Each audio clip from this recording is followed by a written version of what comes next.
ॐ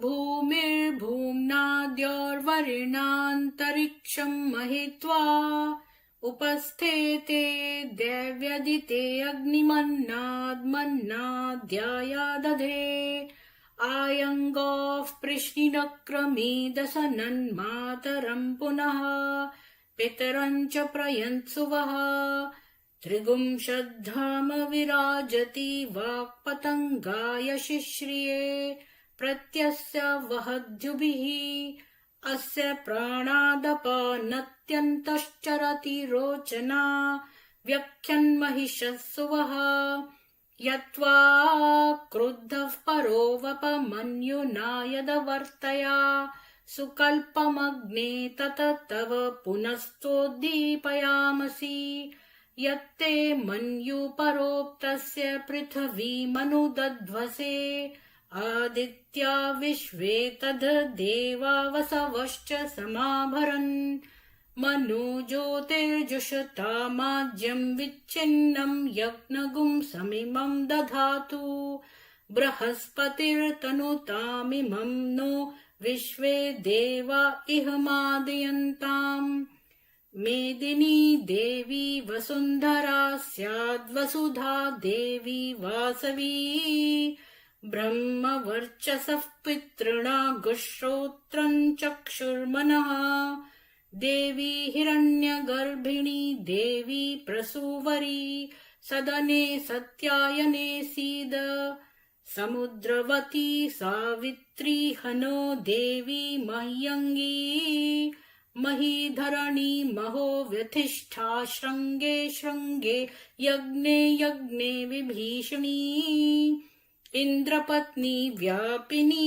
सुरसरी दिहा वायुमती जलशयनी श्रियन्धाराजा सत्यन्धो परिमेदिनी शोपरिधत्तं परिगाय विष्णुपत्नीं महीं देवीं माधवीं माधवप्रियां लक्ष्मीप्रियसखीं देवीं नमाम्यच्युतवल्लभाम् धनुर्धरायै विद्महे सर्वसिद्ध्यै च धीमहि तन्नो धरा प्रचोदयात् महीं देवीं विष्णुपत्नीमजूर्यां प्रतीचीमेनागुं हविषा यजामः त्रेधा विष्णुरुरुगायो विचक्रमे महीं दिवं पृथिवीमन्तरिक्षम् तच्छ्रोणैतिश्रव इच्छमाना पुण्यगुश्लोकं यजमानाय कृण्वति। ओम शांति शांति शांति। सभी को सुप्रभात और जय मां सरस्वती। कविता जी, अनमोल जी, उर्मिला जी, सभी को साधुवाद। जय श्री राम।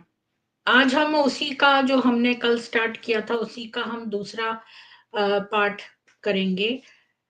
तो क्वेश्चन ये था कि ब्रह्म कुमारी जो है वो एक सेकंड में वो निकाल लेती हूँ।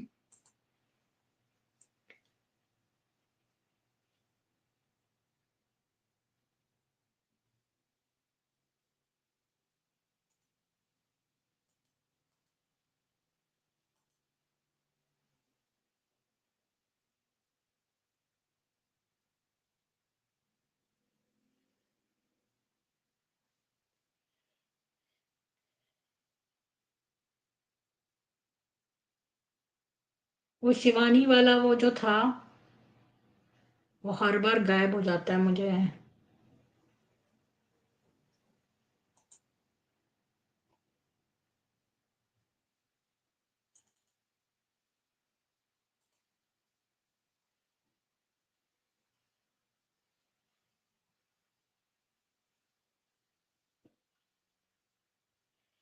अनमोल वचन जो मैंने कल दिखाया था आपको, अपने उससे दिखा देती हूँ, थंबनेल से।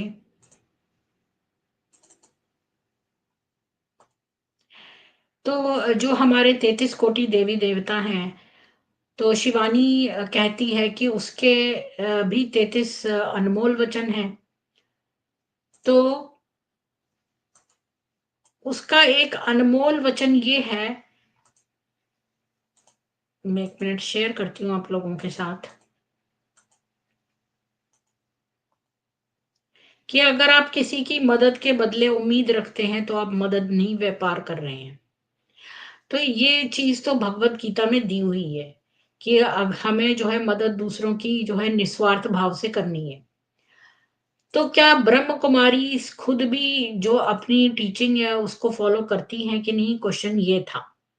और हमने कल जो है जो डिस्कशन किया था, उसमें ये पाया कि ये लोग जो प्रीच करती हैं ये खुद ही उसको फॉलो नहीं करते हैं। तो सबसे पहले तो हमने किसी का केस देखा था जिसके कि पेरेंट्स जो 4 जने थे और उनको दिल्ली जाना था, उनको 4000 रुपए प्रति पर्सन लॉजिंग का और खाने का जो है ब्रह्म कुमारी ने बोला था, लेकिन जब वो वहां गए तो उनसे 11-11 हजार पर पर्सन लिया गया, जो कि उनको बहुत ज्यादा लगा। और दूसरी बात कि वो जबकि सारे काम अपने कपड़े धोने का, बर्तन धोने का खुद ही कर रहे थे, तब भी उनसे ये चीज चार्ज करी गई। तो ये चीज उनको अच्छी नहीं लगी। इसके अलावा भी बहुत सारी चीज़ें थी वहाँ पर, उनकी ज़बरदस्ती में मुरली के 4-4 घंटे के सेशन चलते थे, जो सुनने पड़ते थे। और अगर आप देखें तो इन्होंने बड़े-बड़े उद्यान बना रखे हैं, बड़ी-बड़ी बिल्डिंग्स बना रखी हैं, जो और वहाँ पर बड़े अच्छे उद्यान, अगर कोई घूमने जाता है किसी सिटी में, तो फिर वो सोचता है चलो मैं सब चीज़ें देख लूँ। तो ये भी पाया गया कि इनके जो इतने बड़े-बड़े रिट्रीट सेंटर खुले हुए हैं यहाँ पर, ख़ैर वो जो उद्यान में ये लोग अपनी मुरली ज़बरदस्ती सुनवाती हैं कि आपको आधा घंटा सुनना ही पड़ेगा, तभी आप उद्यान देख सकते हो। इस तरह ज़बरदस्ती जो है दूसरों को अपना ज्ञान देना। फिर हमने जो है कल ये भी डिस्कस किया कि इनके जो रिट्रीट सेंटर्स हैं, इन्होंने ये कहा कि हम 1-1 रुपया जो है वो बहुत सारे स्टूडेंट से लेते हैं, तो इस तरह जो है वो हमारे बन जाते हैं बहुत पैसे। लेकिन जब पाया गया तो देखा गया कि ये लोग कोई इनके पास प्रमाण नहीं था कि ये हर स्टूडेंट से 1-1 रुपया लेकर इस तरह इन्होंने बहुत रुपए जोड़े हैं, बल्कि कुछ बहुत अमीर लोग जो हैं वो इनके उसमें हैं, और वो लोग ही इनको वो करते हैं, अ, पैसे जो हैं वो देते हैं, क्योंकि इनकी फंडिंग आती है। और बहुत सारे जेवर वगैरह भी ये लोग लेते हैं। और हमने साउथ इंडिया में देखा था कि इन्होंने एक बोर्ड लगाया था, कोई नई सेंटर वाली थी, तो उसने लिख ही दिया था बोर्ड पर कि दादियाँ आने वाली हैं, तो आप लोग अपने सोने-चांदी की अंगूठियाँ उनको भेंट करिए। तो ये लोग माँगती हैं, और ये लोग सबको अगर आप इनसे पूछने जाएँ तो ये बोलती हैं कि भई हम तो माँगते नहीं हैं, हम तो जो है लोग अपने आप से आके दें तो हम क्या कर सकते हैं। तो आपको ये बताऊँ कि ये लोग इतना ज़्यादा माँगती हैं। एक तो मैं आपको बता दूँ कि जितने भी लोग हमारे चैनल पे आए, उन्होंने अपने पर्सनल एक्सपीरियंसेस से ये बताया कि थोड़े समय तक तो ये लोग बड़ा अच्छा व्यवहार करते हैं, लव बॉम्बिंग करते हैं, पर फिर इसके बाद ही जो बड़ी दादी है वो आ जाती है सेंटर की, और फिर ये लोग कहते हैं कि आप अपना पैसा दीजिए, और वो प्रेशर डालते हैं। तो ये बात भी झूठी है कि ये लोग जो हैं माँगते नहीं हैं, और जो है लोग अपने आप से ही देते हैं। जो ये लोग और भी डबल गेम खेलते हैं, वो ये कि अगर कहेंगे कि हमारा टीवी खराब हो गया या फ्रिज खराब हो गया, उसके लिए पैसा दे दो। अलग से फंड रेज़िंग भी करते हैं। एक तो आपको सैलरी का 50% देना होता है। वो ऐसे कि 25% तो आप जिस सेंटर पे हो वहाँ देना पड़ेगा, 25% अमाउंट अबू देना पड़ेगा, तो 50% तो ये पूरा ले ही लेती हैं। और बचे 50 में से आपके 25% से आप अपना खर्चा करो, और 25% सेविंग में डालो। तो इस तरह करके ये इन्होंने आपकी सैलरी के ही खुद से मैनेज करती हैं आपकी सैलरी को। अ, और जो ये कहती है ना कि भाई हम माँगते नहीं है, ये बिल्कुल झूठ है। ये लोग खूब माँगते हैं और अलग से फंड रेज़िंग करते हैं, और कहते हैं हमारा फ्रिज खराब हो गया, ये इसके लिए पैसे दे दो, और फिर उस चीज़ के लिए पैसे भी ले लेते हैं और फ्रिज भी डोनेट करवा लेते हैं। तो दोनों तरह से ये मलाई खाते हैं। तो और कल हमने ये भी डिस्कस किया कि ये लोग पैसा बचाते हैं, क्योंकि बहुत सारे भारतीय हैं जो अपना इनकम टैक्स नहीं देना चाहते, तो वो इनको तो अगर जो है देते हैं डोनेशन में, तो उनको जो है वहाँ पर टैक्स की भी बचत होती है। और कि माउंट आबू और आबू रोड जो है ना, वो ये बिल्कुल ही एक तरह के वो हैं, क्योंकि ये पर्वत स्थल हैं, तो इसलिए यहाँ पर जो है रिज़ॉर्ट हैं एक तरह से। लेकिन अब ये माउंट आबू और ये सब जो है, विदेशी लोग इसमें रहते हैं, और जो अपने भारतीय हैं, उनको कचड़े की तरह जो है नीचे टेंट लगा दिया है सड़क पे, आबू रोड पर नीचे तलहटी में। ऊपर तो सारा भर चुका है, गब्बर सिंह का ऊपर का एरिया तो भर चुका है। अब वो गब्बर सिंह नीचे उतर के आ गया है, और पहाड़ी के नीचे वाले इलाकों में भी इन्होंने अपना कब्जा कर लिया है। और इनका जो तलहटी में वो है, उसमें ये जो मेन रोड है आबू रोड, उसके ऊपर टेंट लगा के भारतीयों को वहां रखते हैं। और जो इनके अंग्रेज हैं, उनकी पहले काफी साल पहले वहां परेड निकालते थे, ये दिखाने को कि हमारे यहाँ पर बड़े अंग्रेज आते हैं। और ये इनके यहाँ भेदभाव बहुत है। जो रिच और पावरफुल इंडियंस का अलग है, व्हाइट व्हाइट गोरे लोगों का अलग है, इंडियन लोगों का अलग है। तो ये कहलाना चाहते हैं कि लाइट स्किन वाले ज्यादा अच्छे हैं। देखिए, ये बात तो है कि हर कंट्री का कल्चर अलग होता है। मतलब हम कुछ कुछ चीजें तो इसमें ठीक हैं, क्योंकि देखिए, खाने का रहन सहन का भाव अलग होता है। मैं इसलिए जानती हूँ क्योंकि मैं यहाँ रहती हूँ, तो हालाँकि टॉपिक से थोड़ा अलग हो जाएगा। तो वो कहती है कि हाँ, लोग जो विदेशी हैं बारबेक्यू करते हैं तो उसको स्मेल आती है। तो बारबेक्यू कोई करता है, मांस को जो है वो पकाता है बारबेक्यू के ऊपर, और ये लोग अपने बैकयार्ड गार्डन में पकाते हैं, तो सारे जो है क्या बोलते हैं, वायुमंडल में उसकी जो है गंध आती है। तो जो लोग वेजिटेरियंस हैं ना, उनको ये गंध पसंद नहीं है, जो मांस खाने वाले हैं उनको ये गंध पसंद है। तो फिर मैंने तो वहाँ पर एक बार किसी ने फेसबुक पे लिखा था, तो अगर सारे मांस टाइप के खाने वाले इकट्ठे रहते हैं, तो इसमें कोई बुरी बात भी नहीं है। तो यहाँ पर मैं ब्रह्म कुमारी के खिलाफ नहीं बोलूँगी, अगर वो भारतीयों को उससे अलग रखते हैं, तो ये सही करते हैं, क्योंकि उन लोगों का रहन-सहन, खान-पान अलग है।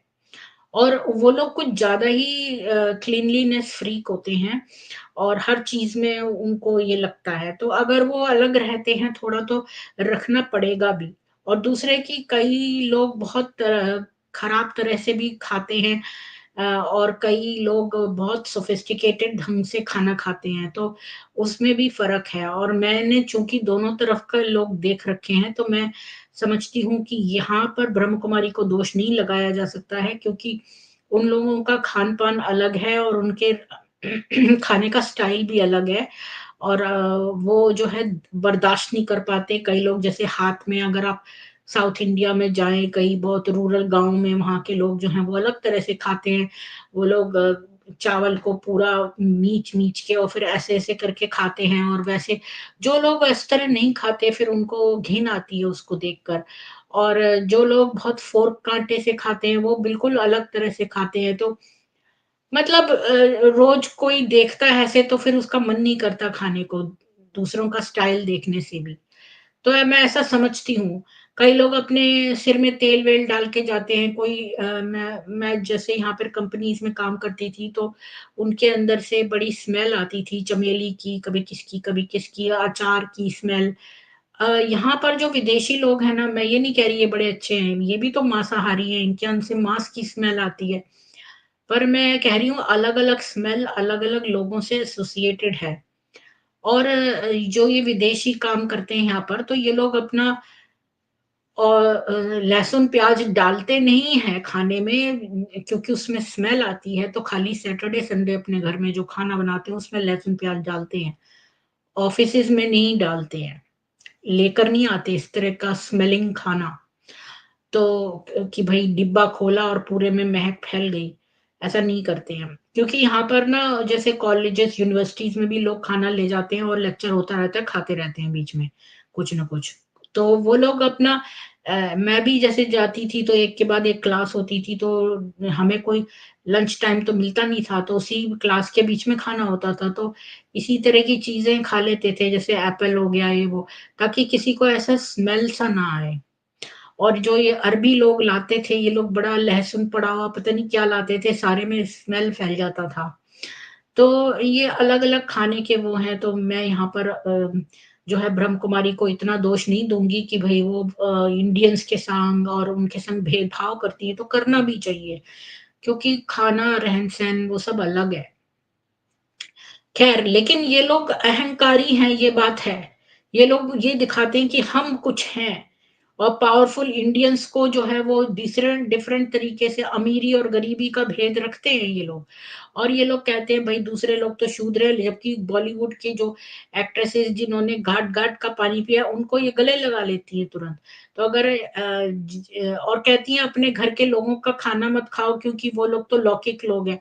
तो जिस माँ ने तुम्हारे लिए खाना बनाया जो नॉन बीके है उसको तुम छुआ-छुएतर कर रहे हो और जो इतनी जो न नचनिया बॉलीवुडिया हैं, जो कभी किसी के संग सो रही हैं, कभी किसी के संग सो रही हैं, उनको तुम गले लगा रहे हो, तो उनको स्पर्श कैसे कर रहे हो तुम?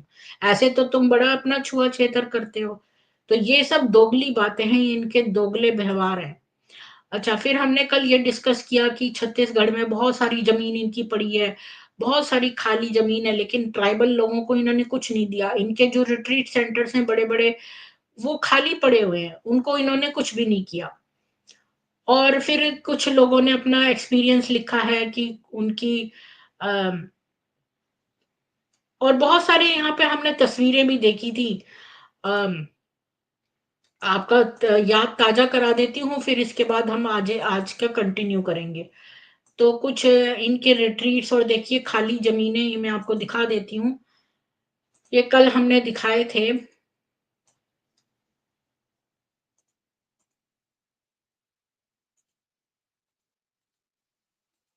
और देखिए ये ब्रह्म कुमारी की साइट है, मतलब मैं कुछ भी अपनी तरफ से नहीं कह रही हूँ। ये सब ये देखिए नूने हम हाउस रिट्रीट है ये। ये इतना बड़ा जो है शांति सरोवर है रायपुर छत्तीसगढ़ में, इतनी सारी खाली ये ब्रिटिश राज के समय जो बड़े-बड़े गोल्फ खेलने के या पोलो खेलने के ग्राउंड्स होते थे, उस तरह से इन्होंने बना रखा है। और लोगों का बहुत मेहनत से कमाया गया पैसा जो है लोग सोचते हैं हमारे कर्म उतर जाएँगे तो यहाँ दे देते हैं। और ये लोग उसका इस तरह से मिसयूज़ कर रहे हैं, ये देखिए। इतने सारे ये बाग-बगीचे बना रखे हैं और ये देखिए, ये इतने सारे रिट्रीट सेंटर इनके बने पड़े हैं। ये भी पीस विलेज है और ये भी पीस विलेज है। कितने सारे इनके खाली पड़े हैं और दूसरों को कहते हैं आप गुप्त दान करो, महाकल्याण है गुप्त दान करना। और ऐसे गुप्त दान करो ताकि तुम्हारे घरवालों को पता ना चले। और ये लोग इतना पैसा खर्चते हैं एडवर्टाइज़िंग में और पब्लिशिंग में। आप देखो कि इनकी जो शिवानी की एडवर्टाइज़िंग और ये सब होती है, इसमें कितना सारा पैसा आप अपने मेहनत का पैसा इनको देते हो और ये उसको एडवर्टाइज़िंग में खर्च करते हैं। बजाए कि किसी गरीब के मुँह में दाना जाए, ये कभी किसी की हेल्प नहीं करते और तुम दान देते हो उसको भी ये मना करते हैं। ये लेवी-लेवता जो हैं, ये कहते हैं कि दान मत दो और इन्होंने आज तक मैंने इनका रिसर्च करा, तो इन्होंने इंडोनेशिया के मुसलमानों को पैसा दिया था सुनामी के वक़्त। इन्होंने कभी हिंदुओं को पैसा नहीं दिया।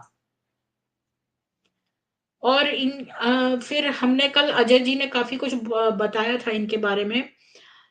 और तो ये झूठ बात है कि ये लोग जो है परोपकार के लिए पैसा, ये जो निस्वार्थ भाव से परोपकार करते हैं, ये बिल्कुल झूठ बात है और पैसा ये माँगते हैं। अगर आप कुछ समय तक नहीं देते हो तो इनका रवैया आपसे बदल जाता है। ये लोग बिल्कुल आप अगर आप बहुत पैसा देते हो तो आपको ये हाथों-हाथ रखेंगे और अगर आप पैसा नहीं देते हो तो आपको कैसे ये गुलामी करवाएँगे आपसे, खूब आपको आपका तेल निकाल लेंगे। और ये लोग खूब महँगी-महँगी चीज़ें इनके यहाँ, कल वो मंजीत जी बता रहे थे कि हर चीज़ जो है वो पैसों में है। ऐसा नहीं है कि फ्री में मिल रही है। ये पता नहीं लोगों को क्यों ऐसा लगता है कि फ्री में है। ये इनके यहाँ बल्कि जो चार्जेज़ हैं वो एक होटल के जैसे चार्जेज़ हैं। चाहे आप पोहे की प्लेट लो, चाय पियो। जब मैं इंडिया में थी तब अभी 2017 में भी मैं इंडिया में थी। तो शुरू में तो मैंने देखा ₹10 की छोटी-सी चाय मिलती थी दिल्ली में, इतने से कप में प्लास्टिक के में। अभी नहीं पता कि अब कितने की हो गई है, पर ₹10 की मिलती थी। और ये लोग कितना-कितना चार्ज करते हैं इतनी चाय का। और जो लोग कई लोग बोलते हैं, तो थोड़ा-सा पढ़ लेते हैं यहाँ लोगों ने क्या लिखा है। तो यहाँ देखिए कि इसने क्या लिखा है, बीके का सामना करने वाले कई लोग कहते हैं कि उनसे उन्होंने कभी पैसे नहीं माँगे और ये सच है। ऐसे लोगों को मेहमान के रूप में माना जाता है या संभावित ग्राहकों को लुभाने के लिए पसंद किया जाता है। पैसे का उल्लेख बुरा रूप है इस स्तर पर। कभी-कभी खासकर अ, अगर यह एक कार्यशाला या कार्यक्रम की तरह एक बार की घटना है, तो उन्हें दान बॉक्स की सलाह दी जाएगी और कभी-कभी सुझाई गई दान राशि भी। यानी कि ये अगर आप कभी-कभी आते हैं ना, तो वो आपसे पैसे नहीं माँगेंगे, आपको कहेंगे डोनेशन बॉक्स में डाल दो और फिर सुझाव भी देंगे कि क्या दान कितना दो। और एक बार नियमित होने के बाद धन का दान लाया जाएगा, आम तौर पर एक वरिष्ठ द्वारा। एक बार जब कोई नियमित क्लास गोअर हो जाता है, यानी कि आप इनकी मुरली क्लास में डेली जाते रहो, तो मजदूरी पर सर्वहारा बीके को न्यूनतम के रूप में दशमांश यानी आय का 10वां हिस्सा का भुगतान करने का सुझाव दिया जाता है। यानी टाइथ करने को कहा जाता है कि सैलरी का 10% दो। जो लोग मुरली क्लास में खाली आते हैं उनके लिए फिर विशेष धन उगाहने वाले अभियान होंगे जिनके लिए अतिरिक्त दान का अनुरोध किया जाता है। जैसे नई बिल्डिंग बन रही है तो आप फिर से जो है दो। इसके अलावा सदस्यों द्वारा लगाए गए अपरिमाणित समय और कौशल मतलब बहुत तरह के श्रम घंटे। तो ये बता रहे हैं कि ये लोग जब भारत का विजिट करने आए थे तो इनको 2 घंटे के लिए 10 लोगों को 2 घंटे के लिए जो है बोला गया मुफ्त श्रम करवाया। तो ये खूब श्रम करवाती हैं। और ये कहते हैं कि बाप दादा कहते हैं मुरली में कि भाई अगर कोई लॉटरी लग जाए तो पैसा देगा, तो हम उसको यज्ञ में उपयोग नहीं करेंगे। ये सब झूठी बातें हैं। ये लोग तो अपना दूसरा चेहरा दूसरों को दिखाते हैं। और ये लोग जब लॉटरी जीतेंगे तो कहेंगे कि भाई ये तो शिव जी उनके माध्यम से काम कर रहे हैं। और ये तुरंत बात बदल देंगे और अपने आप को ऐसे शो करेंगे कि ये तो दान तो शिव ये तो लॉटरी शिव जी ने ही लगाई है और इसी काम के लिए हमको ही देने के लिए लगाई है ये। इनकी तो बातें ही बदल जाएंगी। जब तक नहीं मिला तो दूसरा बोलेंगे। नमस्ते बैटमैन जी, राम राम, कृष्णा देवी जी राम राम, प्रेमनाथ जी राम राम, मुकेश जी, उर्मिला जी राम राम, वीना जी, अनमोल जी, कविता जी, सभी को राम राम। तो अब हम आज के उस पे चलते हैं। और अभी तक मैंने अजय जी वगैरह को सबको दे दिया है लिंक, वो नहीं आए हैं तो मैं नहीं कुछ कर सकती। हमारा शो तो चलता रहेगा।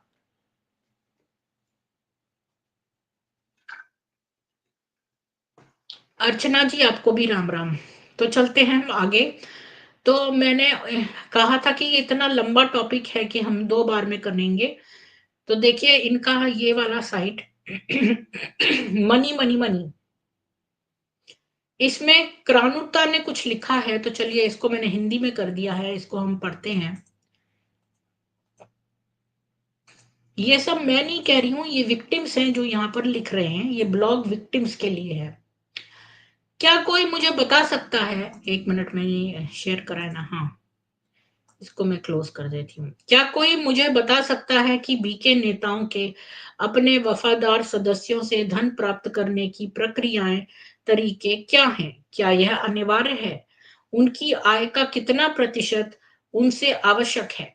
क्या वे सिद्धांत का पालन करते हैं, जितना अधिक आप देते हैं उतना ही आप उनके तथाकथित अपने भगवान के करीब होंगे और आप बच जाएंगे? यानी कि अगर आप ज्यादा देंगे तो क्या ज्यादा क्लोज हो जाएंगे उनके? मैं एक कट्टर सदस्य के पास आया जो बीकेडब्ल्यूएसयू के सबसे अमीर अनुयायियों में से एक हुआ करता था। वह जब भी माउंट आबू जाती थी, सभी हुआ करती थी, अच्छा मतलब ये ना वुमन होगी, इसने ट्रांसलेशन में जेंडर चेंज कर दिया है। तो ये एक कट्टर सदस्य के को जानता था जो बड़ी अमीर लेडी थी, और जब भी वो माउंट आबू जाती थी करोड़पतियों और अरबपतियों के साथ बैठकर उन्हें हमेशा वीआईपी ट्रीटमेंट दिया जाता था। अब तक उन्होंने सोचा कि वह अभी भी अमीर हैं, बिना ये जाने कि वैश्विक मंदी के कारण उनका व्यवसाय प्रभावित हुआ है। हाल ही में उसे बहनों के लिए कार खरीदने के लिए कहा गया था ताकि वे वहां यहाँ जा सकें और अपनी पंथ शिक्षाओं का प्रसार कर सकें। उन्हें निराश नहीं करना चाहती थी, इसलिए उसने बैंक से बड़ा कर्जा लिया और अपने नेताओं के लिए एक वैन खरीदी। वह अपने ज़रूरतों को पूरा करने और भारी मासिक भुगतान का भुगतान करने के लिए इतनी मेहनत कर रही है, उसने मासिक आधार पर भुगतान निपटाने में अम, सक्षम होने के लिए अपनी लग्ज़री कारें बेचीं। अब वह किराए की कार का इस्तेमाल कर रही है। कुछ समय बाद उसे बहुत महँगे इलेक्ट्रॉनिक गैजेट खरीदने के लिए भी कहा गया, ज़्यादातर ब्रांडेड।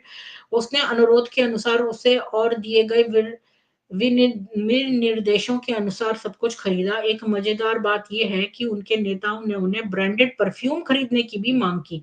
अब वह बड़ी मुसीबत में है, बड़े ऋण, क्रेडिट कार्ड अधिकतम तक समाप्त हो गए थे। वो अपना वज़न कम कर रही है और इतनी दुखी दिन जी रही है, किसी की ओर मुड़ने वाली नहीं, जबकि उनके नेता बहुत ही आरामदायक और शानदार जीवन जी रहे हैं। क्या बीके को सिखाया जाता है कि वे अपने दोस्तों और परिवारों के लिए खर्च ना करें? उनका पैसा केवल उनके पंथ के नेताओं के लिए है और यहाँ तक कि उनकी अपनी ज़रूरतों से वंचित है। मुझे ये भी पता चला कि इस कट्टरपंथी सदस्य ने अपने माता-पिता की मदद करने या धन देने से इनकार कर दिया, जो दोनों गंभीर डायबिटीज से पीड़ित है। वह अपना पैसा दादी जानकी और अन्य नेताओं पर खर्चना चाहती थी। कितना भयानक है! क्या बीके और दादी जानकी पैसा, पैसा, पैसा का पर्याय हैं। तो पता नहीं किसी को समझ में आया कि नहीं। यहाँ इन्होंने एक घटना लिखी है कि एक बहुत ही अमीर लेडी थी और वो जो है माउंट आबू जाती थी तो उसको बड़ा वीआईपी ट्रीटमेंट देते थे, ये उसको घेर के बैठ जाते थे, उसको बहुत ही और वो बहुत अमीर भी थी, उसकी बहुत लग्ज़री कार्स भी थी। 1 मिनट।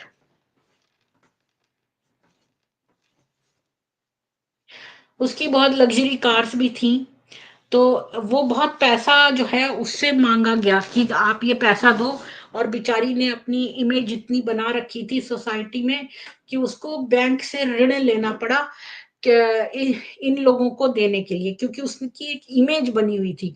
लेकिन उसको एक्चुअली में घाटा हो गया था बिज़नेस में और वो इतनी अमीर रही नहीं थी। पर चूँकि लोग उसको एज़ अमीर जानते थे तो उससे कहा कि भई आप एक गाड़ी दे दो, तो ताकि यहाँ पर लोग शिक्षा वो कर सकें। तो बेचारी ने उसकी पूर्ति करने के लिए बैंक से ऋण लेके उनको कार दिलवा दी।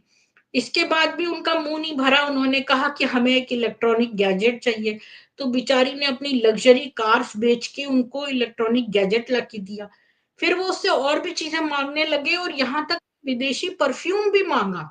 अब बताओ कि इन लेडीज़ को परफ्यूम लगाने की क्या वो है। ये तो एक इस्लामिक शौक है। मोहम्मद को परफ्यूम से बहुत स्नेह था। सपना जी, आपका बहुत स्वागत है। ये बताइए कि ब्रह्म कुमारियाँ परफ्यूम लगाती हैं क्या? राम राम दीदी। राम, राम। जी। अ, जी मैं ये कहूंगी कि जो छोटी ब्रह्मा कुमारी बहनें हैं जो आश्रम पे रहती हैं, हुँ। उनको तो मिलता नहीं है इतना। लेकिन जो बड़ी दीदियां हैं जो आश्रम जोन इंचार्ज है, सेंटर इंचार्ज है, सब जोन इंचार्ज है, वो जरूर यूज करती होंगी। मतलब वो 100% यूज करती हैं। और क्लास में आने वाले भाई बहने जो अमीर अमीर घरों से आती हुई जो लेडीज आती हैं वो उनके लिए लेके आती हैं। हाँ, यहाँ अच्छा पर वो तो लिखा है ना, आपने ये कहानी सुनी है, ये किस्सा सुना है? ये जो बेचारी बीके बड़ी अमीर लेडी थी, वहाँ जाती थी, उसको वीआईपी ट्रीटमेंट देते थे, सब कुछ। बाद में उस लेडी को घाटा हो गया, वो अमीर नहीं रही, लेकिन अब वो उसने अपनी इमेज बनाने के लिए जो है वो कुछ नहीं कहा, और इन लोगों ने कहा कि हमें एक लग्जरी गाड़ी दो, तो बेचारी ने उनको एक गाड़ी दी बैंक से ऋण लेके। इसके बाद वो बड़ी कट्टर लेडी थी, अमीर थी लेकिन कट्टर थी। अब अमीर रही नहीं थी, लेकिन फिर भी उसने बैंक से ऋण लेके इनको दे दिया। फिर भी इनका मुंह नहीं भरा, इन्होंने कहा हमें इलेक्ट्रॉनिक गैजेट भी चाहिए, तो वो भी इसने बेचारी ने अपनी लग्जरी कार्स बेच के दे दिया। इसके बाद इन्होंने कहा कि हमें विदेशी परफ्यूम भी चाहिए। तो ये यहाँ लिखा हुआ है, ये मैं नहीं कह रही हूँ, यहाँ देखिए ये लिखा हुआ है कि उसने कहा कि she sold her luxury cars just to be able to settle the payments on a monthly basis। अब वो खुद रेंटल कार यूज कर रही है, और फिर उसको ये बोला कि एक्सपेंसिव इलेक्ट्रॉनिक गैजेट दो जो ब्रांडेड स्टफ हो, हाई एंड स्टफ, और स्पेसिफिकेशंस भी दी कि किस टाइप का हो, और फिर ब्रांडेड परफ्यूम भी मांगे। और बेचारी ने इतना बड़ा बिजनेस था उसका, उसने इतने लोन, उसके सारे क्रेडिट कार्ड खत्म हो गए, और वो लीडर्स जो हैं बड़े कंफर्टेबल रह रहे हैं, जबकि उसके अपने माँ बाप जो हैं वो हॉस्पिटल में हैं, उनको उसने पैसा नहीं दे पाए, और वो सारा पैसा ये दादी जान की पी गई। जी जी दीदी। सपना जी। दीदी ऐसा होता है ना कि वो जो सेंटर इंचार्ज बहनें होती हैं, वो जब मुरली सुनाती हैं तो क्लास में आने वाले भाई बहनों को प्रेरित करती हैं कि देखो भगवान के नाम पर अभी अंतिम समय है, आप सफल करो, जितना सफल करोगे उतना सतयुग में बड़ी सी ऊंची सीट मिलेगी। तो अभी ये दुनिया तो खत्म होने वाली है, तो एक तरह से उनको जैसे पंप मारा जाता है, उनका उनका जोश ऊंचा किया जाता है कि देखो तुम तो देवी देवता बनने वाले हो, जितना सफल करोगे उतना भगवान सतयुग में उतने सोने के महल मिलेंगे, उतना ज्यादा तुमको पद मिलेगा। तो ये जो इतना ज्यादा बोला जाता है तो स्टूडेंट्स फिर सोचते ही नहीं है कि नहीं हमारे पास इतना नहीं है, हमारी अपनी जरूरतें पूरी नहीं हो रही है। तो जो गरीब गरीब माताएं हैं वो भी हमने देखा है कि अपना पेट काट करके भी सेंटर पे देती है, जैसे सेंटर पे डिमांड कर दिया, अरे क्लासरूम के लिए एसी चाहिए, अच्छा बहनों के कमरे के लिए एसी चाहिए, अच्छा यहाँ के लिए ये वाली जरूरत की चीज है। तो इसलिए वो जो क्लास में सिंपल जो भाई बहने आते हैं वो भी फिर देते हैं, चाहे कैसे भी वो ये सोचते हैं कि हम तो भगवान के घर दे रहे हैं, हमें सतयुग में रिटर्न मिलेगा। मैम ऐसे बहुत सारे एग्जाम्पल्स हैं। मैंने एक माता को देखा था, वो विधवा थी और उसने किसी को अडॉप्ट भी किया था, एक लड़के को, लेकिन सेंटर की बहनों ने उसको बोला कि आप अपना सारा बाबा के नाम करो, तो उसने सारा कुछ बाबा के नाम कर दिया। बाद में सेंटर पे उसपे उससे अच्छा व्यवहार नहीं करते थे क्योंकि सारा कुछ तो उससे ले लिया था। तो फिर उसकी मानसिक स्थिति इतनी खराब हो गई कि मैंने उसको उनको देखा था, जैसे पार्क वगैरह होते हैं उसमें वो ऐसे ही चक्कर लगाती रहती थी, घूमती रहती थी। अब सेंटर की बहनों को तो कोई मतलब नहीं है, उन्होंने जो लेना था वो तो ले लिया, अब उसका देखभाल करने वाला कोई नहीं है।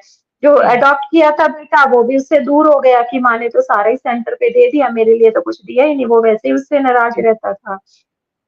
तो बाद में उसकी पागलों जैसी हालत हो गई थी। तो और एक और माता की कहानी बताती हूँ, उसने भी ऐसा किया, उसके पास वो बहुत गरीब थी और सेंटर पे जो बहनें हैं वो उसे कहती थी कि आपके पास जो भी है ज्वेलरी आप बाबा के घर दे दो, क्योंकि है ना वो पूछती रहती है सेंटर की बहनें, तुम्हारे पास कितना सोना है, तुम्हारे पास क्या है, कोई कोई भी माता जाती है तो वो सारा बता देती है, बेचारी भोली वाली माताएं होती है। फिर वो सारा उसने सेंटर दीदी को दे दिया। उसके बाद जब उसको जरूरत पड़ी तो अभी फिर वो स्कूल में खाना बनाने का, किसी स्कूल में खाना बनाने का काम करती है।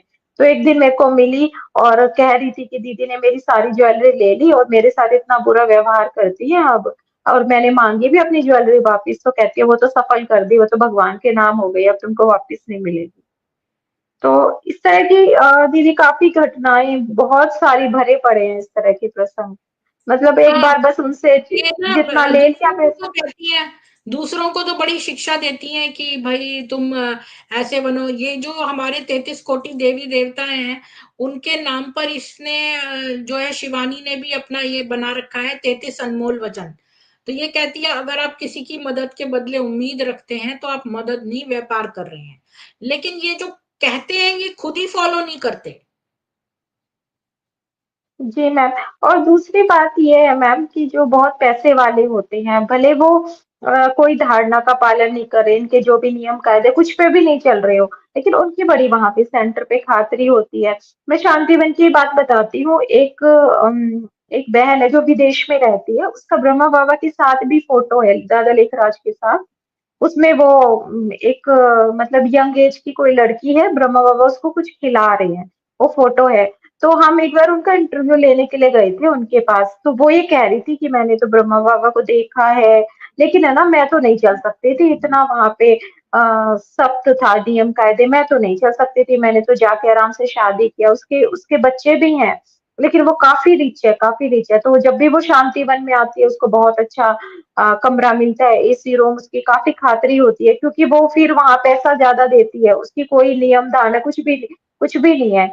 साफ कह रही थी कि मैं तो इन पे नहीं चल सकती, मेरे से तो इतना कठिन जीवन नहीं जिया जाता है, मैंने तो शादी की है, और आराम से गर्व से बता रही थी।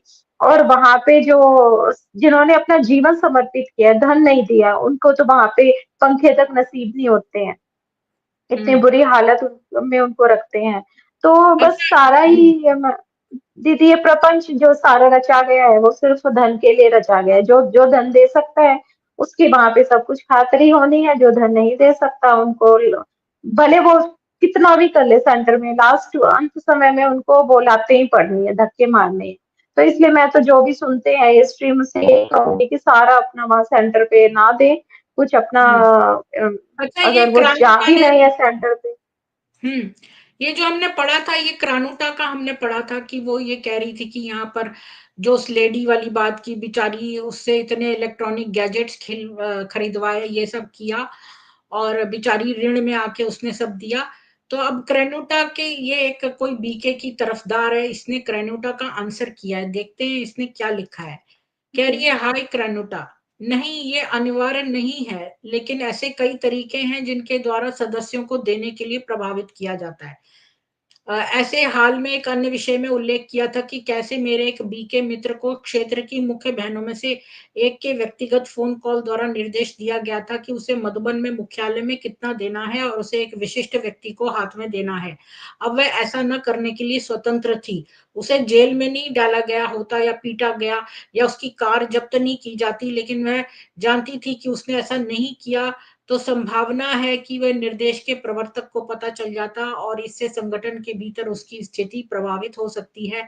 वह ऐसा नहीं चाहती थी और इसलिए वह निर्देश के साथ गई, हालांकि राशि उससे अधिक थी जो उसने मूल रूप से देने की योजना बनाई थी। यानी कि जितना भी, अब वो जो हमने कल एक बताया था, उन बेचारों को इन्होंने बोला, 4 लोग थे कि भाई चार आपके 4-4 हजार खर्च होंगे रहने खाने का, लेकिन उनके 11-11 हजार खर्च हुए खाली 4 दिन के रहने के, और उसमें भी कपड़े वगैरह खुद ही धोए उन्होंने, जबकि पैसा उनसे ले लिया था। तो यहाँ पर ये कह रही है कि भाई उसको पीटा तो नहीं गया, उसको जबरदस्ती तो नहीं की गई। तो ये लोग, उसको पता था कि अंदर उस लोग उसके साथ भिन्न व्यवहार करेंगे, तभी तो बिचारी ने जो है मूल रूप से जितना देना चाहती थी उससे भी ज्यादा दिया। मुरली में, जिसे बीके भगवान के शब्द मानते हैं, यह स्पष्ट रूप से कहा गया है कि व्यक्ति को पूरी तरह से अपने तन मनुष्य दान यानी शरीर मन और धन का समर्पण करना चाहिए। ये भी कहा जाता है कि सबसे ज्यादा कम रिटर्न उन लोगों को मिलता है जो बिना मांगे देते हैं, जो मांगने के बाद देते हैं वो दोयम दर्जे के होते हैं, और जो मांगने पर भी नहीं देते वो दोयम दर्जे के होते हैं, पूछो भी मत। बीके भी विभिन्न सांस्कृतिक, धार्मिक, सामाजिक और वैचारिक पृष्ठभूमि से विभिन्न व्यक्तित्वों के होते हैं, और देने न देने के उनके कारण निर्देशों का आंख बंद करके पालन करना या न करना आदि कई हैं। कुछ समर्पित सदस्य अपने स्थानीय वरिष्ठ या केंद्र प्रभारी से पूछे बिना अपना खुद का एक पैसा खर्च नहीं करेंगे।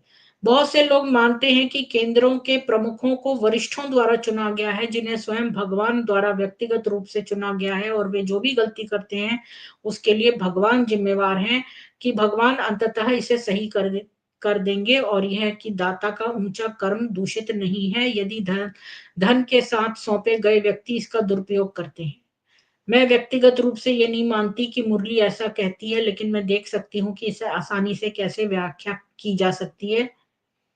तो कई दान बॉक्स भी हैं केंद्र के रख रखाव के लिए, दूसरा मधुबन के लिए दान इकट्ठा करना, और एक या अधिक को समय समय पर एक नई इमारत के निर्माण और एक नई संपत्ति के लिए अधिग्रहण जैसे विशिष्ट परियोजनाओं के लिए रखा जाएगा।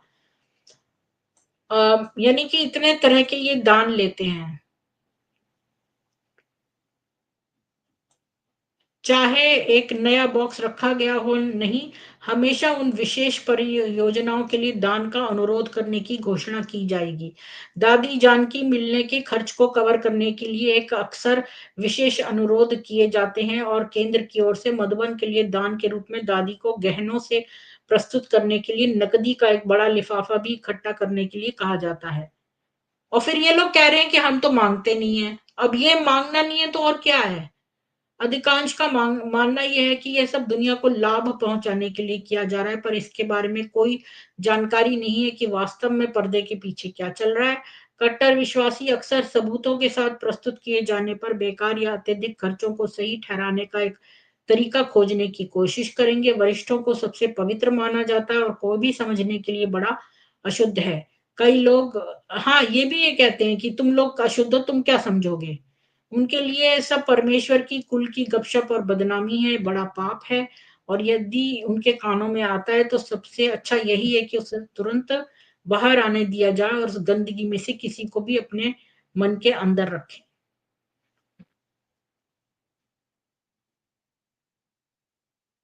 एक बार इसने ना ये कहा कि भाई आम तौर पर वे आय का 10% देते हैं जो मुरली सुनने आते हैं, यहाँ तक कि चांदी और सोने के लिए भी, यानी गहनों, क्योंकि गरीब अपने धन को कैसे रखते हैं। कभी कभी वो सीधे मांग करेंगे। उदाहरण के लिए पुराने दिनों जब केंद्र प्रबंधक या बिलों का भुगतान करने की आवश्यकता होती है, अधिकतर वे सिर्फ अपने अनुयायियों पर सूक्ष्म तरीके से दबाव डालेंगे। मुझे मेरे केंद्र प्रभारी द्वारा बताया गया कि अगर मुझे मेरा बटुआ, यानी अगर ये बोलता है ना मेरा वर्ड बटुआ, तो ये सोच गलत है, मैं गलत कर रहा हूं, क्योंकि मुझे बाबा का बटुआ ऐसा सोचना चाहिए। पैसा ही नहीं बल्कि कार, संपत्ति, हवाई टिकट, वे सामान्य हिंदुओं का शोषण करते हैं जिनके पास भक्ति विश्वास है कि मंदिर को देना अच्छा कर्म है। ब्रह्म कुमारी ने स्थानीय मंदिर बनने के लिए अपने व्यवसाय का विस्तार किया है। बहुत सारी नकदी कागजी धन भी दिया जाता है, यानी वह पैसा जिस पर कर का भुगतान नहीं किया गया है और अतीत में भी इनके प्रतिनिधियों द्वारा ठीक से हिसाब नहीं दिया गया है। और क्रेडिट कार्ड या प्रत्यक्ष बैंक हस्तांतरण के बजाय नकदी का ये लोग चाहते हैं कि कैश में दो। मैंने BKWSU द्वारा प्रचारित ग्लोबल अकाउंट्स के एक सेट के बारे में कभी नहीं सुना, न ही केंद्र जहां खाते प्रायोजकों उर्फ छात्रों के लिए पूरी तरह से खुले हैं। इसका क्या मतलब है? इन्होंने कोई छात्रों के लिए कुछ खोला हुआ था? सपना जी, आपको कुछ पता है इस बारे में?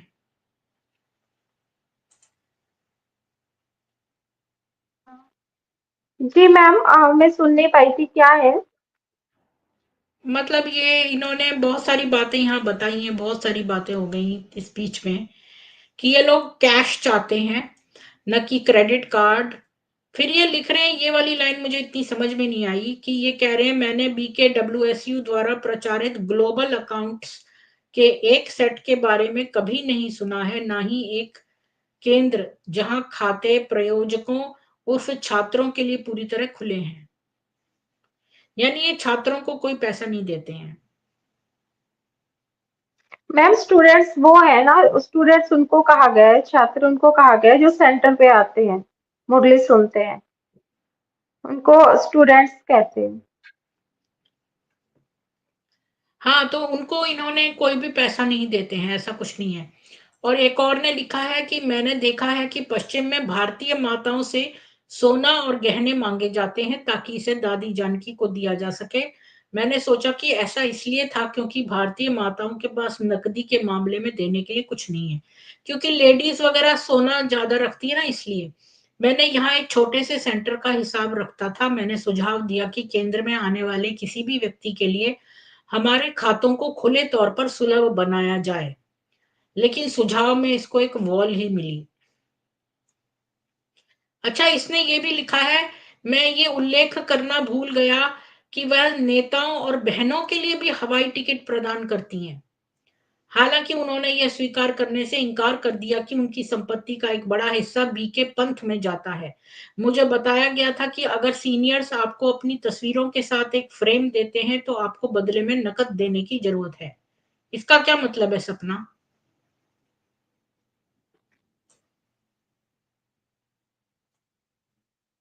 इस लाइन का क्या मतलब है? मैम नहीं पता इसका मतलब। मतलब अगर सीनियर्स आप सीनियर्स आपको अपनी तस्वीरों के साथ एक फ्रेम देते हैं तो आपको बदले में नकद देने की जरूरत है। आप इंग्लिश में वो दिखाएंगे ना, क्योंकि हिंदी में कई बार मीनिंग बदल जाते हैं। हाँ,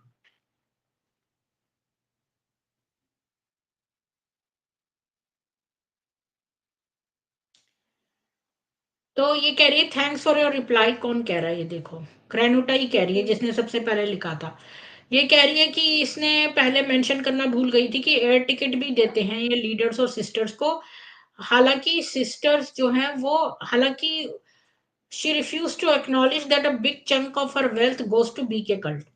यानी वो लेडी जो अमीर वाली जिसकी बात कर रही थी, उसका बड़ा वेल्थ जो है वो बीके कल्ट में जाता है। I was told that if the seniors give you a frame with their pictures, यानी कि अगर वो अपनी तस्वीरें आपको फ्रेम में लगी हुई भेंट करते हैं, तो आपको बदले में कैश देना है उनको।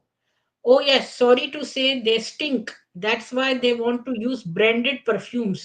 अच्छा, ये कह रही है उनके शरीरों में से बदबू आती है, इसलिए ये आपको परफ्यूम चाहते हैं लेना। क्यों उनके शरीरों में से बदबू क्यों आती है? मेरे को तो लगता था ये लोग बहुत ज्यादा नहाती हैं, मतलब हर बार बाथरूम जाती हैं फिर नहाती हैं, फिर इनके शरीरों में इतनी बदबू क्यों आती है? पैसा लेकर भी ये लोग अपना असली राज किसी को भी नहीं बताएंगे। इनके आश्रम में इतने बड़े बड़े कांड हो जाते हैं पर किसी को कुछ पता नहीं चलने देती। ज्यादा पैसा लोग इसलिए देते हैं कि हमारा नाम ऊंचा हो जाए। एक बात बताइए उषा जी, कि ये परफ्यूम जो है हम क्यों मांगती हैं, और ये क्यों लिख रही है कि ये लोग इनके अंदर बदबू आती है जिसको मारने के लिए इन्हें परफ्यूम चाहिए?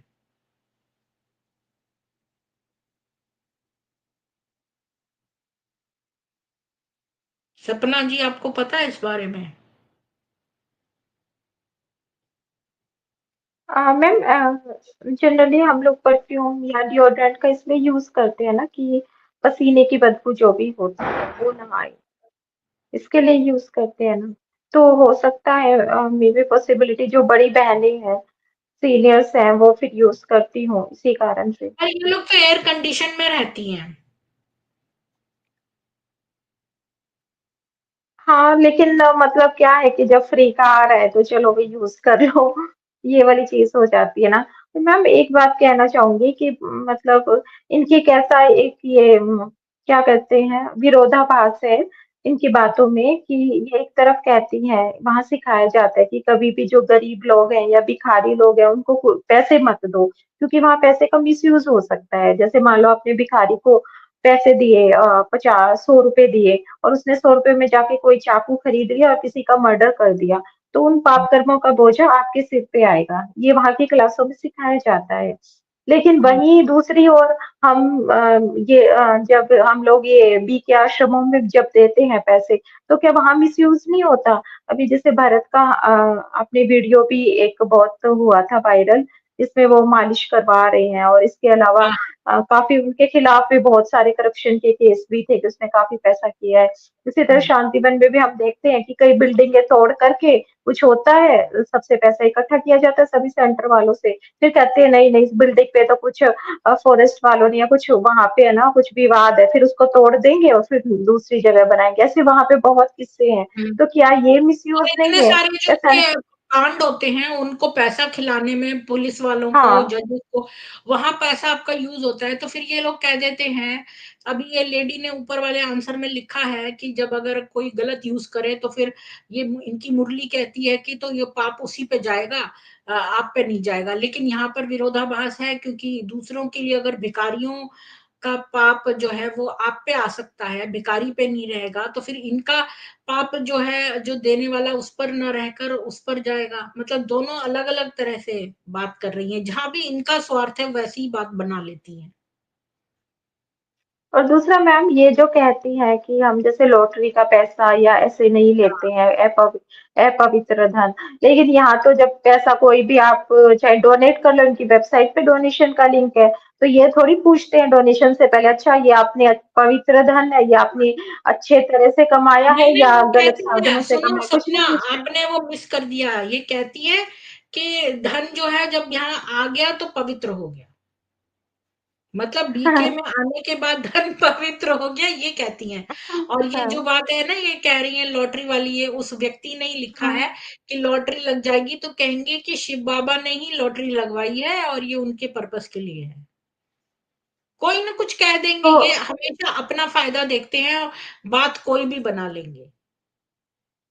मैम वहाँ तो ऐसे हालात हैं जो माउंट आबू में पहले कहा कहा करते थे, जैसे गोल्डन बैज, सिल्वर बैज वहाँ पे दिए जाते हैं, जो बहनें 10 साल से 20 साल से समर्पित हो उनको गोल्डन सिल्वर बैज ऐसे दिए जाते थे। 5 और 10 साल का शायद क्राइटेरिया था, 5 साल में सिल्वर बैज और 10 साल में गोल्डन बैज, ऐसे क्राइटेरिया था। लेकिन वहां पे ये भी दूसरी तरफ कहते थे, अरे वो मुन्नी को कोई भी दो ना 1 लाख रुपए तो गोल्डन बैज मिल जाएगा। तो बहुत सारे ऐसे थे जो गृहस्थी ये लोग तो जो इतनी बिल्कुल बेवकूफ़ी बड़े वाली बड़े बात लोग है, हैं धनवान।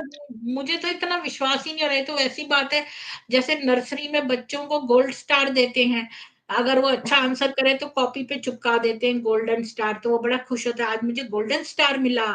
ये तो वैसी बात है, ये तो इतनी बचकानी बात है कि ये लोग सिल्वर बेल देते हैं, गोल्ड बेल देते हैं, मतलब कौन होगा ऐसे? ये तो इतनी छोटी और बचकानी बात है कि मेरे को विश्वास ही नहीं हो रहा। मैम क्या होता है कि जो सेंटर पे बहनें शुरू-शुरू में आती हैं, तो उनका सबसे पहले तो ट्रायल पीरियड होता है 3 साल तक। देखा जाता है उनको घर से सामान लेके आना होता है। 3 साल के बाद अगर वो पीरियड वो पूरा कर लेती है, उसके बाद उनका समर्पित की फाइल लगती है वहाँ पे माउंट आबू में हेड ऑफिस में। और फिर 5 साल पूरे होने के बाद उनकी समर्पित की लिस्ट में नाम आता है और उनको सिल्वर बैज मिला जाता है कि 5 साल उन्होंने सक्सेसफुली कंप्लीट कर लिए। और वो बहनें बड़ी खुश होती हैं, अरे हमें सिल्वर बैज मिला है, हमारे तो समर्पित हो गए, भगवान के घर में समर्पित हो गए। फिर 10 साल पूरी होने के बाद उनको गोल्डन बैज मिलता है, तो भी बहनें बड़ी खुश होती हैं। लेकिन यही गोल्डन और सिल्वर बैज कोई भी मुन्नी बहन को पैसे दो, 1 लाख रुपए, 2 लाख रुपए, और वो वैसे फ्री फंड में मुन्नी दे देती है उनको। वर्ल्ड कितने सारे वहां के बड़े बड़े वीआईपी लोग हैं, धनवान लोग हैं, जिन्होंने पैसे दे करके मुन्नी बहन ये से लोग ये इतनी बैज लिए। बचकानी बुद्धि के तो हैं, मतलब जो जाते हैं, मैं तो उनकी बुद्धि पे इतनी तरस खा रही हूँ। मुझे कोई गोल्ड भी बैच दे दे, उससे क्या फर्क पड़ता है? तुम्हारी औकात ही क्या है? तुम्हारी वही क्या है कि तुम्हारे द्वारा दिया गया गोल्ड कोई बैच भी कोई मेरे लिए महत्व रखता है। मतलब तुम तो कोई डायमंड वाला बैच भी मुझे दे दो तो मुझे कोई फर्क नहीं पड़ता है, क्योंकि तुम ही मेरे लिए फर्क नहीं पड़ते हो। मतलब ये इसमें क्यों नहीं देख पा रही है? कितनी बेवकूफी की बात है कि कोई भी ऐरा गैरा नत्थु ठहरा अपना एक इमारत बना ले और आपको कहे कि आप यहाँ 10 साल उनके अंधविश्वास में बिताओ तो आपको एक गोल्ड बैच देगा, तो उसका क्या अहमियत है? कितनी बेवकूफी की बात है ये। मैम हम लोगों की तो आंखें खुल चुकी है ना, लेकिन जो अभी तक भी अंधे हैं, अंधश्रद्धा में है, वहां पे विश्वास कर रहे हैं कि अरे भगवान के घर है, भगवान धरती पे आया हुआ है, जो इस तरह का विश्वास करते हैं उनके लिए तो बहुत बड़ी बात है। अरे हम तो भगवान के घर समर्पित हो तो गए। तो जो सपना इस जी तरह के आपने क्यों अंधे छोड़ा हैं। था? मुझे विश्वास, मेरे को जी। भूल गया आपने क्यों छोड़ा था ये बीके? मैम मैंने तो वहाँ ये देखा कि उन लोगों की कथनी और करने में जमीन आसमान का अंतर है। वहाँ जो कहते हैं बड़े-बड़े जो वहाँ माउंट आबू में भी जो समर्पित हैं, बड़े-बड़े भाई बहनें, वो भी इतने करप्ट हैं, अनैतिक कार्यों में लिप्त हैं। तो मुझे हैरानी होती थी, इवन जो ये ब्रह्मा बाबा के टाइम के वहाँ के जो सीनियर हैं, डिपार्टमेंट के इंचार्जेस हैं, उनके भी ऐसे-ऐसे कर्म हैं, भ्रष्ट कर्म और ये आचरण। तो ये सब देख कर के ये मन में आया कि हम इसके लिए यहाँ पे आए थे, ये सब करने के लिए यहाँ पे आए थे। मतलब ये हम तो एक पवित्र स्थान और एक बहुत बड़े भगवान का घर है, ये समझ कर के यहाँ पे आए थे। लेकिन यहाँ पे भी ये सब हो रहा है, तो फिर क्या फ़ायदा? इससे बेटर तो दुनिया ही है ना। तो ये सब रीज़न था मैम। हम्म। दूसरा मैम जैसे वही मैं कह रही थी कि वहाँ पे जीवन की वैल्यू चाहे आप कितना ही श्रम कर लो, वहाँ पे आश्रमों में झाड़ू पोछा बर्तन 24 घंटे आप शारीरिक श्रम कर रहे हो, लेकिन उसकी कोई वैल्यू नहीं है। लेकिन जो वहाँ पे एक धनवान व्यक्ति आ गया और वो हर महीने कुछ सेंटर पे देता है, मान लो 20, 25, 50 हजार, तो उसकी ज्यादा वैल्यू होगी और अपना जीवन समर्पित करने वालों की कोई वैल्यू नहीं होगी। तो ये जो हम्म। भेदभाव है, जो मैंने देखा, तो मुझे लगा कि एक आध्यात्मिक संस्था में ये सब भेदभाव नहीं होना चाहिए। जैसे हम गुरुद्वारों में जाते हैं, तो गुरुद्वारों में भी हमने देखा कि सब लोग एक साथ इकट्ठा मतलब जमीन पे बैठ के वो लंगर खाते हैं, कोई भेदभाव नहीं अमीर-गरीब का। लेकिन यहाँ पे तो इतना ज़्यादा भेदभाव होता है, सेंटरों पे भी उनको बहुत अच्छी तरह से दीदियाँ चाहे उनमें धारणा हो, नहीं हो, नियम मानते हो, ये नहीं हो, उषा लेकिन जी बोल उनको रही बड़ा है। अच्छा रिस्पेक्ट किया जाता हम्म। है। उषा जी कह रही हैं अब लेकिन भंडारी का भी इन लोगों ने 6,000 रुपए फिक्स कर दिया है, प्लस आने जाने का किराया, मतलब 10-15 हजार रुपए मान के चलिए। हाँ, वो जो लड़का बता तो रहा था 11-11 हजार लिए थे। हाँ, ये तो अच्छा, बढ़ाते रहते हैं मैम। तो सपना जी मंजीत जी तो कह रहे थे कि वो बिल्कुल ऐसे चार्जेस लगाते हैं जैसे आप किसी होटल में हो। जैसे पोहे की एक प्लेट जो है वो उसका कितना चार्ज करें, 250 रुपया।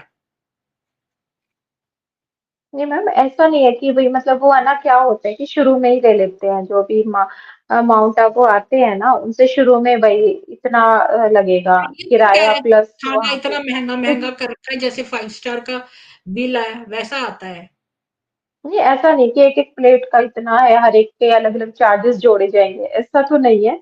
लेकिन वो कह देते हैं कि अरे भगवान के घर जा रहे हैं, क्योंकि माउंट आबू को तो वो भगवान का घर समझते हैं, बाबा का घर समझते हैं। तो सब स्टूडेंट्स में भी भावना ही होती है कि क्योंकि वो साल भर वेट करते हैं कब हम माउंट आबू जाएं, तो वो साल भर बचाते रहते हैं अपने थोड़े थोड़े पैसे, और जब माउंट आबू जाते हैं तो कहते हैं वहां ज्यादा से ज्यादा करना है भंडारी में।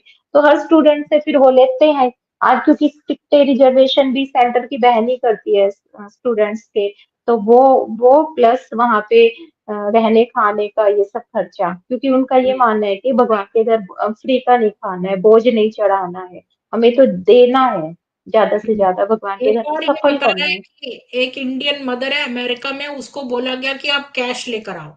ये बोल रहे हैं कि भाई उनसे ज्वेलरी लेते हैं, ये कहते हैं एक भारतीय महिला थी, उसको कैश लाने को बोला। जब उसके हस्बैंड ने उसको एक क्रेडिट कार्ड दिया कि वो शॉपिंग कर ले, तो फिर जो है इसको बोला कि तुम जो है वो कैश दो। और ज्वेलरी जो है वो उसकी पार्ट ऑफ डाउरी थी। मतलब एक और इंडियन मदर है, उसने अपने हस्बैंड के घर को एप्लीकेशन डाल के क्रेडिट कार्ड में अपनी एक इंडियन सिस्टर इन चार्ज, अच्छा वो अपने हस्बैंड का हाउस ही यूज कर रही है क्रेडिट कार्ड एप्लीकेशन के लिए, मतलब उसने पता जो है अपने हस्बैंड का घर दे दिया है। Arjun reported many local BKs being asked for their jewelry to give as gifts to IPs and VIPs.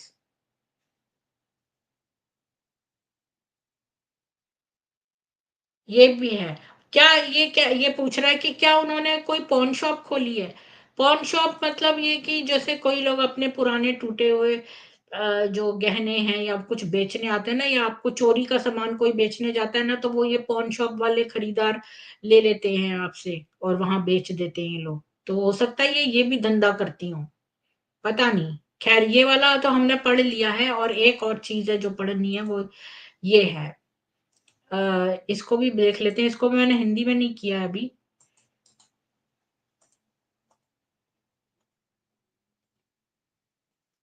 अगर सविता जी आप पढ़ना चाहें तो आप पढ़ सकती हैं।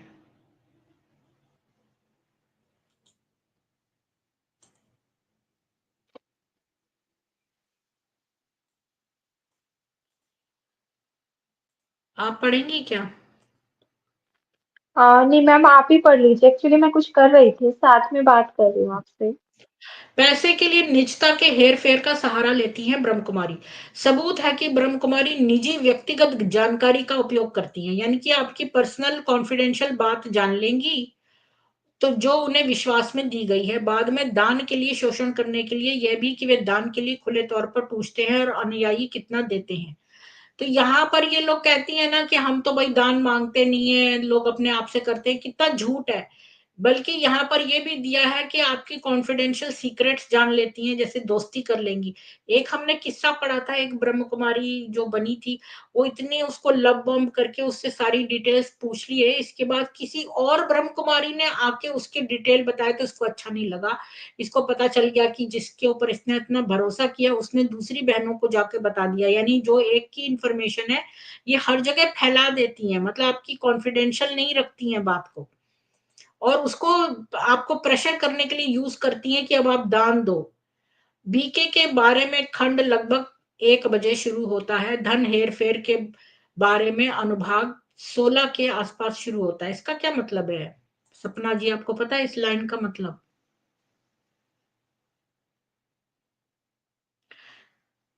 बीके इसका इंग्लिश देखते हैं, रुको।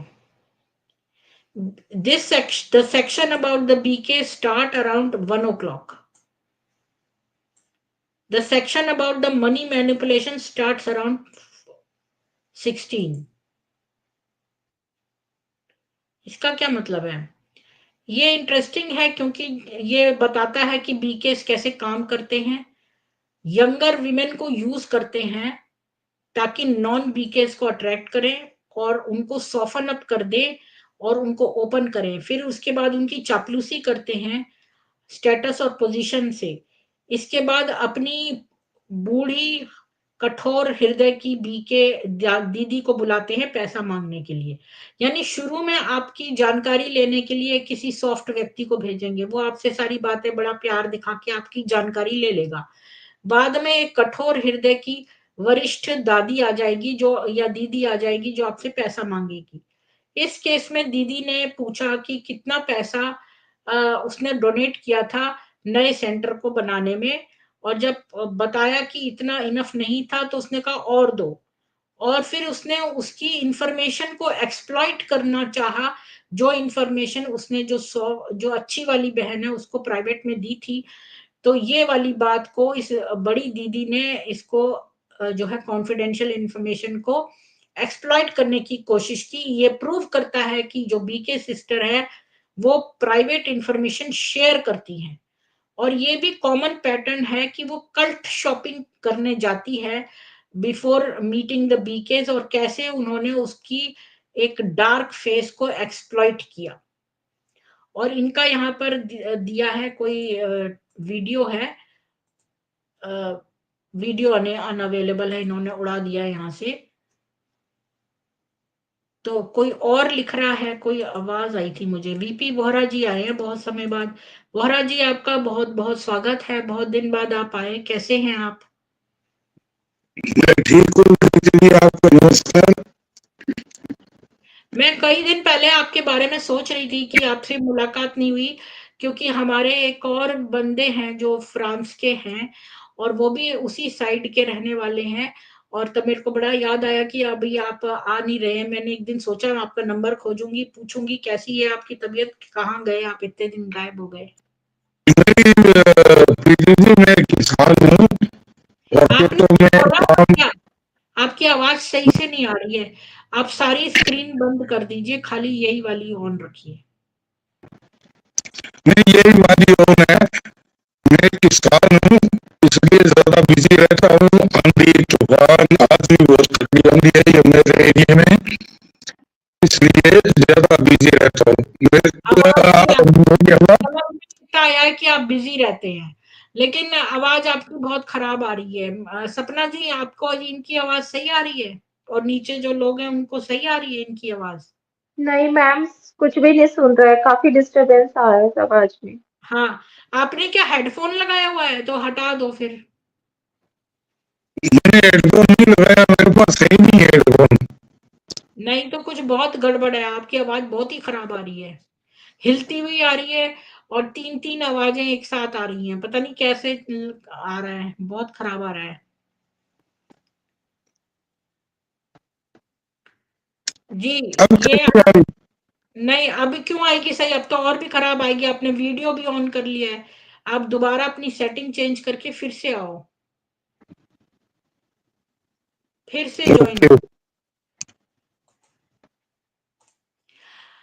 तो हाँ, तो मैं ये कह रही हूँ कि आगे चलते हैं। तो वो कह रही है कि 6 महीने पहले कोई और बता रही है अपनी ये कि इसकी बीवी, ये कोई आदमी है लिख रहा है कि इसकी बीवी, ये कोई KKV 316 है, ये लिख रहे हैं कि इनकी बीवी, इनकी माँ और इनकी कुंवारी बेटियां, ये सब इस कल्ट बी के ऑर्गेनाइजेशन में हैं, और ये हेल्प चाहता है कि इसकी बीवी बाहर निकल आए। और ये कह रहा है कि वो मुरली लिखती रहती है, जो भी ये है, और फिर ये गलत भाषा का यूज कर रहा है, गालियां दे रहा है। ये कहता है कि वो मुरलियां 6 घंटे प्रतिदिन सुनती है, और इस स्टूपिड ओल्ड लेडी इसकी, जो कि अभी रिसेंटली मर गई है, और वो अपनी स्ट्रेंज कुटिल ईवल आवाज में बात करती है। कुछ लोग कहते हैं कि ये बास्टर्ड बाबा जो है वो उसकी बॉडी में आ गया है, और वो एक्सप्लेन कर रहा है इस मुरली को। वो 4 बजे उठ जाती है और ये मेडिटेशन करती है घंटों तक, और हमारी एक बहुत बड़ा झगड़ा हो गया है।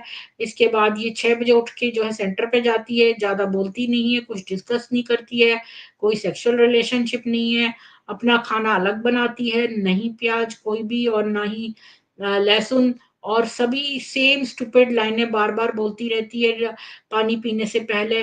जो एक बार इडियट शिवानी ने एक बार कहा था कि अगर हम ये लाइनें बोलते हैं तो बैड वाइब्रेशन जो पानी में से हैं वो चली जाएंगी, और वो एब्सेंट माइंडेड की तरह बिहेव करती है। ये ब्लडी जो डैश डैश है, ये खाली मनी माइंडेड हैं, ये खाली प्रॉपर्टी चाहते हैं, पैसा चाहते हैं निर्दोष लोगों का।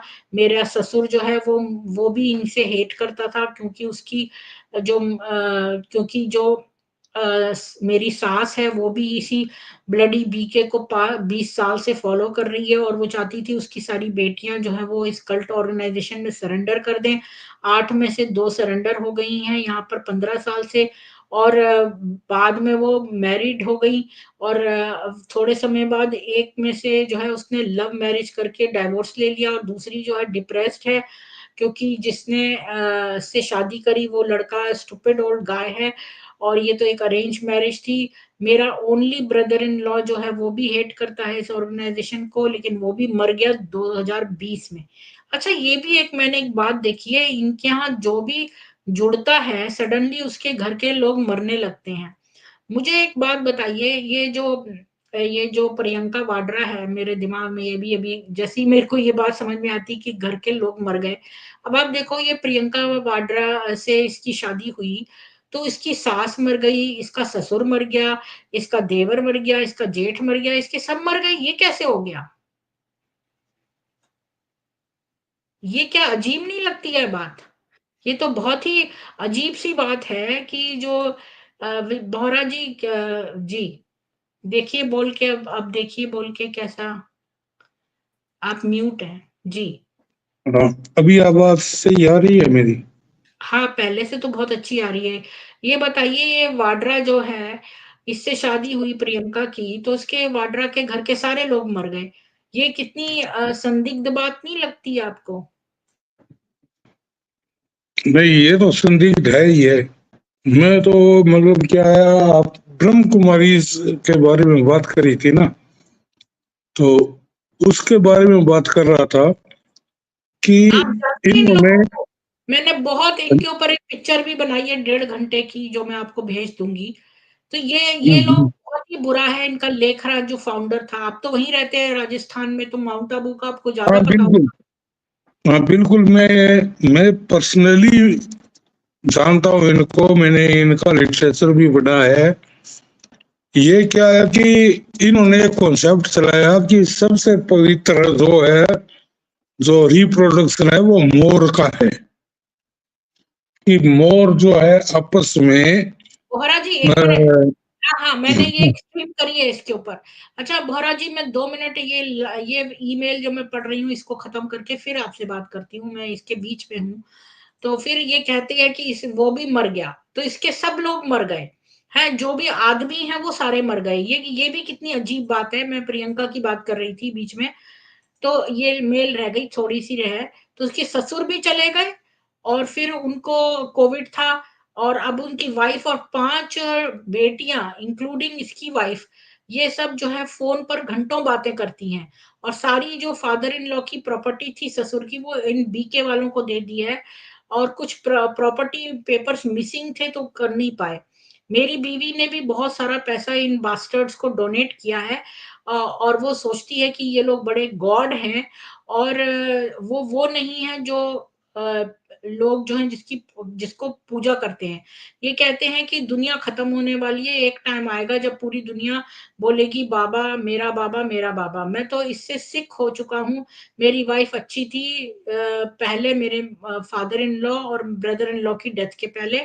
अब मेरी लाइफ जो है पूरी बर्बाद हो गई है बिकॉज ऑफ ये इन डैश की वजह से, बीके की, और ये लोग जो है ये घर तोड़ रही हैं इनोसेंट लोगों का, और ईश्वर ही जानता है कि उनका क्या एम है लाइफ का। मेरे पेरेंट्स जो है वो भी चले गए हैं। मतलब इसने अपने पेरेंट्स को छोड़ दिया अपनी बीवी के लिए, और अब उसने मेरे साथ ऐसा किया है। मैं एक्सट्रीमली बिट्रेड हो गया हूँ। मुझे नहीं पता कि भगवान मेरा कब सुनेंगे और मेरे फैमिली मेंबर्स को बचाएं, मतलब इनसे बचाएं। और फिर अगली लिख रही है कि ब्रह्म कुमारी स्पिरिचुअल नहीं है, उनकी हिस्ट्री है, लोगों को वो अब्यूज करते हैं। लोग मधुबन में देखो ये कितने लग्जरी में रहते हैं। इनकी टीचिंग कहती है कि ये लोग कहते हैं कि रावणास डायनेस्टी है ये ब्रह्म कुमारी की। ये खुद इनकी टीचिंग कहती है कि ये रावण डायनेस्टी के हैं, और उन्होंने ये सब छुपाया है। और ये पर्टिकुलर लाइंस, फॉर एग्जांपल ये कहते हैं कि 44 पेजेस ऑफ मुरली में उसमें से खाली आपको 4 पेज देंगे और बाकी छुपा लेंगे। और बहुत सारी टीचिंग जो है श्री राम, लॉर्ड शंकर और जगदम्बा की है, जो कि इस ग्रुप में रह रहे हैं। और ये लोग जो कि ब्रह्म कुमारीज हैं, ये इंट्रोडक्शन नहीं करती हैं उस व्यक्ति का जो शंकर या लॉर्ड राम का रोल प्ले करता है। और अगर आप मुरली में सुने तो ब्रह्मा बाबा जो है वो गीता के ईश्वर नहीं है, कृष्ण भी गीता के भगवान नहीं है। ये इनकी पहली लाइन है। क्योंकि बैकग्राउंड जो है वो सेमेटिक रिलीजन का है, इसलिए ये हमेशा लंदन और पेरिस में इंटरेस्टेड रहते हैं और बहुत सारा पैसा जो है वो कलेक्ट करते हैं। इनके पास पिक्चर है शिव बाबा की, और जो कि स्टोन वर्शिपिंग है एक तरह से शिवलिंग की, पर टीचिंग कहती है कि ये वर्शिपर्स जो है डेवल्स हैं। अब आपको पता है कि डेवल असुर वो है जो कि बैड दृष्टि देता है। अगर आप इनसे दृष्टि लेते हो तो तुम्हारी पॉजिटिव वाइब्रेशन नीचे आ जाएगी। देखो ये कितनी जगह कैसे इजीली डेविल को मैनिपुलेट करते हैं। ये डेविल मैनिपुलेट करते हैं वर्ल्ड को कि ये लोग गॉड हैं।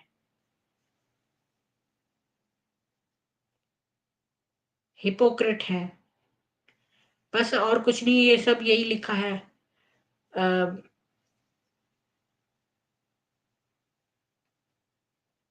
और ये कहते हैं कि इनके पास कोई है जिसने बीके का फ्लैग लगा रखा है घर में, लेकिन सेक्सुअल एक्टिविटीज चलती हैं बीके में, जबकि ये अपने आप को भाई और बहन बोलते हैं और प्रोहिबिटेड है सेक्स के लिए। लेकिन ये गार्डन इन माउंट आबू में भी करते थे, आउटसाइड भी। और इसकी एक्स भी इन्वॉल्व थी, एक आदमी था 40 साल का, जबकि वो 20-21 साल की थी।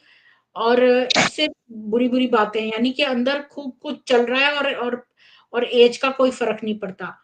और बाकी ये तो आपको पता ही है, साधु ने जो है इनको ये हेलुसिनेशन की विद्या दी थी, और गॉड इनके उससे माध्यम से बात कर रहा है।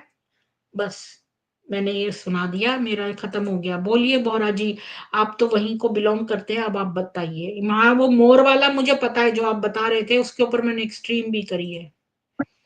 वो क्या हुआ, एक किस्सा ये है कि राजस्थान और हरियाणा और पंजाब और पाकिस्तान, ये मेरे लगता हुआ एरिया। तो हरियाणा में मेरी रिश्तेदारी है, वहां गया और मेरा मार्केटिंग का काम था, तो मैं वहां गया डबवाड़ी मंडी में। वहां पास के गांव में वो ब्रह्म कुमारी के बहुत बड़े फॉलोअर थे। उन्होंने कहा कि देखो जी, ये सारा व्यभिचार है, ये है वो है, कि सबसे पवित्र जो जीव है वो मोर है, जो कि बिना किसी मैथुन करे हुए बच्चे पैदा करता है। और मैंने कहा मैं राजस्थान का आदमी हूँ और मैंने मोर मोरनी का मिलन देखा है, हमारे तो घरों में आते हैं। तो बोले ऐसा कैसे पॉसिबल है? मैंने कहा आप आओ, मैं आपको दिखाता हूँ। तो सावन के महीने में मैंने उनको इनवाइट किया, और वहाँ वो रियल मैंने दिखा दिया। क्योंकि मोर मोरनी कुछ पक्षी होते हैं, जैसे कौवा है, मोर है, ये क्या है, ये जो सब ये समूह का काम करते हैं बहुत छुप के करते हैं, बहुत सीक्रेट, जैसे मनुष्य भी हम बहुत सीक्रेटली करते हैं, वैसे ही कुछ पक्षी भी बहुत सीक्रेटली करते हैं। तो उसको दिखाया, मैंने कहा यार ये है क्या, तुम अपनी वाइफ के साथ सरेआम कर सकते हो जैसे कुत्ते करते हैं, गधे करते हैं? बोले नहीं। तो भाई ये है कि कुछ पक्षी जो है वो ये काम बहुत सीक्रेटली करते हैं। तो आप कैसे कह सकते हो? ऐसा तो आप आदमी को भी कह सकते हो, मनुष्यों को भी है। तो बोले यार ये ऐसा होता है क्या? फिर मैंने उसको पूरी थ्योरी पढ़ाई, क्योंकि मैं एग्रीकल्चर का स्टूडेंट हूँ, एग्रीकल्चर में बीएससी हूँ।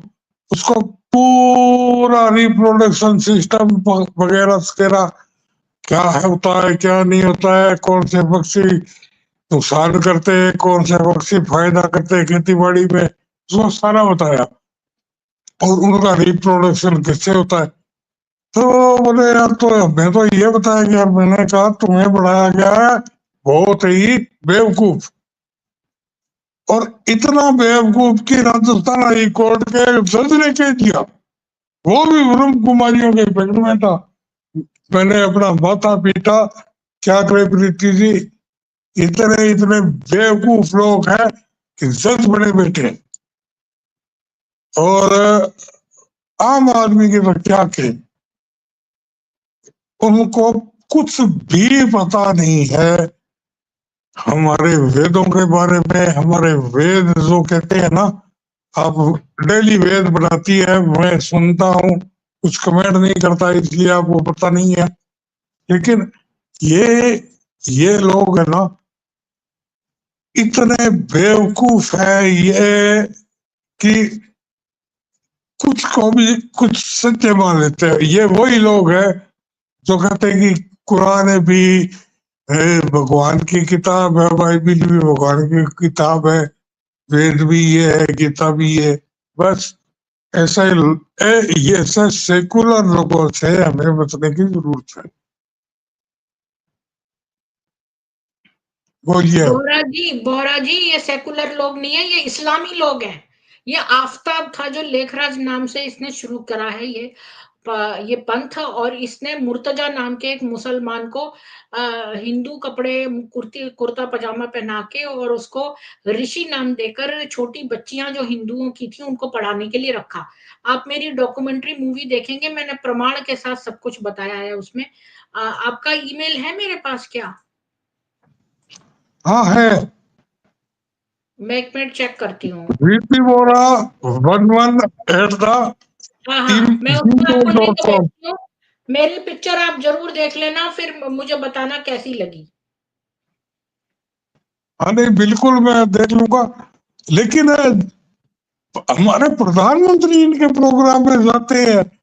हाँ वही तो, ये तो अच्छा, हमेशा पता ही मैं नहीं तो है। ये मानता हूँ कि राजनेताओं को तो वोटों की जरूरत होती है, बात ये 4 ना वोट सर है, नहीं मिले। उनको मालूम नहीं है कि भाई ये तो हिंदुओं के जो मंदिरों में जा जाके लड़कियां फांसती है ना, तो लोग सोचते हैं ये सनातनी है, तो इसलिए शायद मोदी जी को पता नहीं है। और हमारी इनको सफेद साड़ी पहना के, बढ़िया मेकअप करके, टीका बिंदी सब लगा के, इनको लाइन वाइज और ये योग मुद्रा में बिठा के, ऐसा इनका मतलब क्या है, वो एग्जीबिशन कहते हैं ना, प्रदर्शनी, वो करते हैं।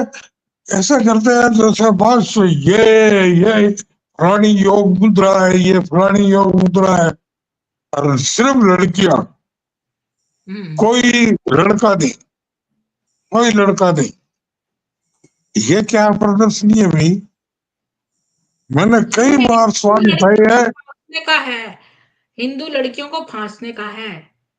मैं कल एक बिल्कुल। बहुत इम्पोर्टेंट मैं कल मेरे पास एक नई सूचना आई है और एक नई प्रमाण आया है। मैं एक कल बहुत ही इम्पोर्टेंट स्ट्रीम करूंगी, जो जानकारी मैंने अपनी डॉक्यूमेंट्री में नहीं इंक्लूड की क्योंकि मुझे अभी मिली है। सतीश जी आपका स्वागत है, बोलिए आज आपको इसमें क्या बोलना है। कि ये कहती हैं कि भाई हम तो परोपकार कर रहे हैं, और इन्होंने जो है वो ये भी कहा है, अनमोल वचन जो शिवानी के 33 अनमोल वचन है, उसमें इसने बोला है कि अगर आप किसी की मदद के बदले उम्मीद रखते हैं तो आप मदद नहीं, व्यापार कर रहे हैं।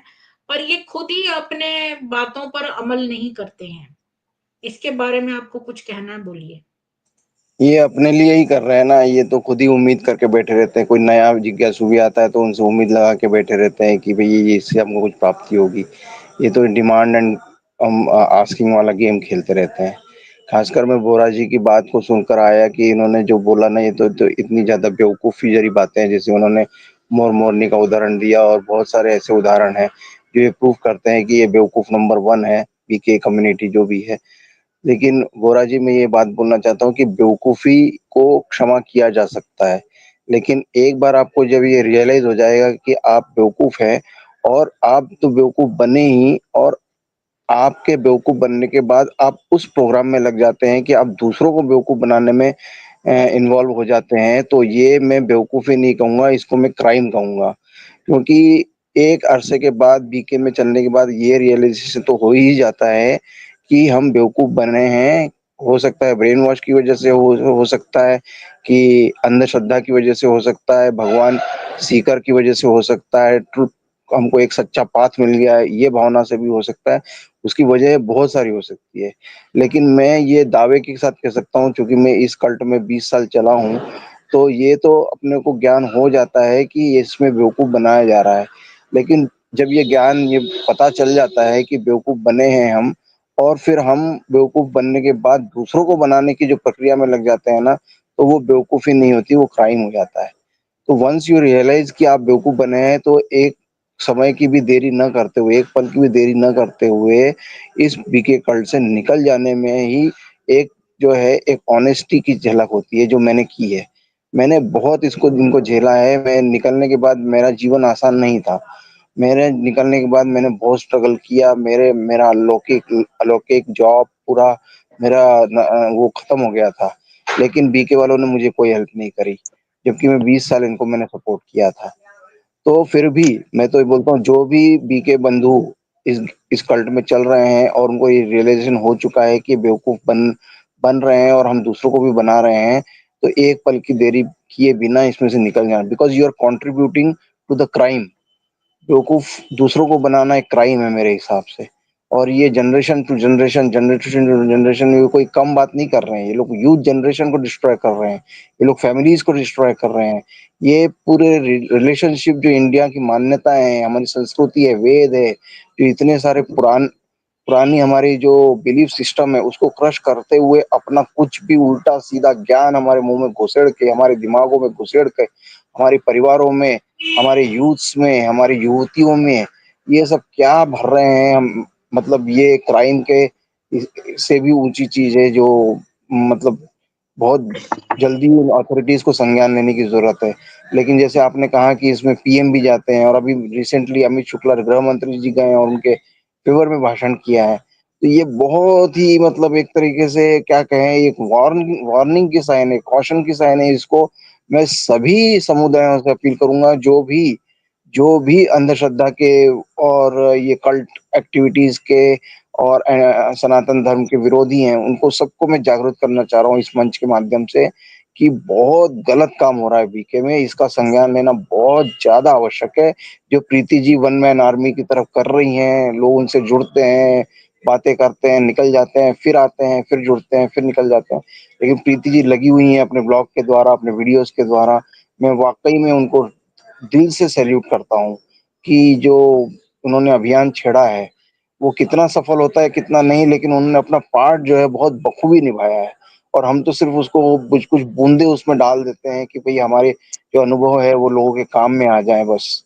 लेकिन ये क्राइम है, जो अपन बुद्धू तो बने और हम बुद्धू बनने के बाद दूसरों को बुद्धू बनाने की प्रक्रिया। हमारा फ़र्ज़ क्या है? हमारा अरे फ़र्ज़ ये भाई है कि हम साहब, आप नॉन स्टॉप बोल रहे हो, आप नॉन स्टॉप बोल रहे हो। आप हमारी भी बात सुनिए। मैंने हमारे कुछ निजी जो रिलेशनशिप में है, हमारे सगे संबंधी, उनको देखा है कि पति पत्नी 25 साल तक 30 साल तक पति पत्नी रहे, फिर उसके बाद में वो इनके चक्कर में आके भाई बहन बन गए। हम उनकी मजाक उड़ाते थे। और भी ये हाँ, जो ये है ना, सतीश जी जो अभी बोल रहे थे, ये खुद 15-20 साल से ब्रह्म कुमार थे। हाँ, हाँ, ये इनको यही तो बता रहा हूँ कि हम तो उनका मजाक उड़ाते थे। हम इनके चक्कर में कभी नहीं पड़े। हम इनके चक्कर में कभी नहीं पड़े। हम तो इनका मजाक उड़ाते थे। एक आप बात बताइए, ये आप आबू रोड गए हैं? आप आबू रोड में रहने वाले लोगों की, जो लोकल लोग हैं, वो इनके बारे में क्या सोचते हैं, ये बताइए। नहीं, लोकल लोग उनके चक्कर में पड़े ही नहीं है। इनका ऑल इंडिया में और लगभग नॉर्थ इंडिया में और राजस्थान में बहुत बड़ा व्यापार है। ये क्या करते हैं कि सफेद साड़ियां, सफेद कपड़े, सलवार सूट पहना के लड़कियों की एक प्रदर्शनी लगाते हैं, एग्जीबिशन जिसको हम बोलते हैं, और डेमोस्ट्रेट करते हैं। बड़ी बड़ी सुंदर लड़कियों को ये बिठाते वहां पे, बस उन लड़कियों को किसी को भी नहीं बिठाते। और ऐसे बिठाते हैं, प्रदर्शनी लगाते हैं और उसके बाद में पूरे शहर को इनवाइट करते हैं कि हम, और कैसे बिठाते हैं, योग मुद्राओं में। योग मुद्राएं जैसे ये भाई इस आसन में है, ये इस आसन में है, इससे ये सिद्धि प्राप्त होती है, इससे ये सिद्धि प्राप्त होती है। इतना पाखंड चलाया है इन्होंने योगासन में। तो हम तो तभी से इनका खंडन कर रहे हैं।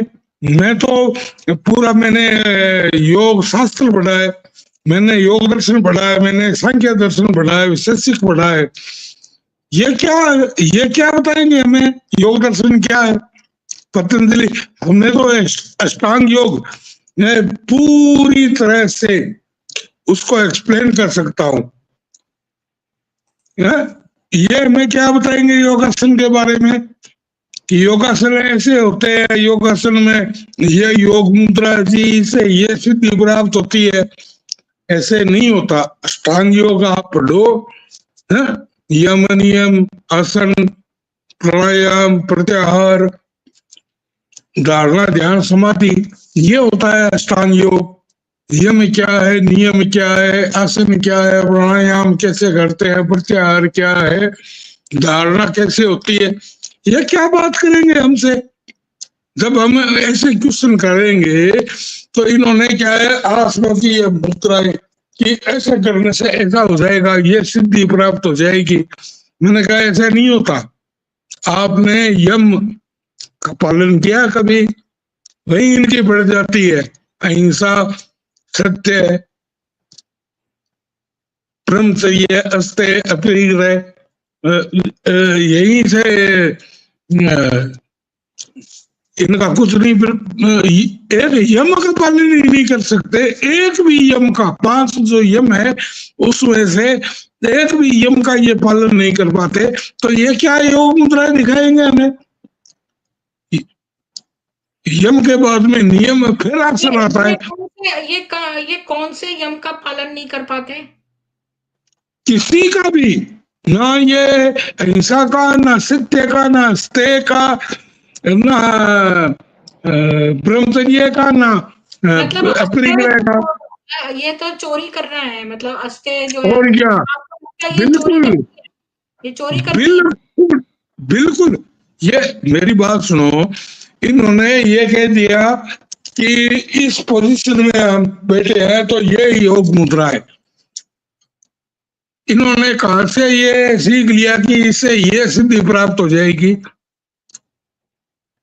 ये तो बॉलीवुड गाने चला के उस पे सिद्धि प्राप्त कर रहे हैं। और क्या, सब इनको पूछते हैं कि इस आसन में तो हर कोई है, घंटों बैठ सकता है, तो कौन सी सिद्धि प्राप्त हो गई? इनको प्राणायाम का मतलब नहीं है पता।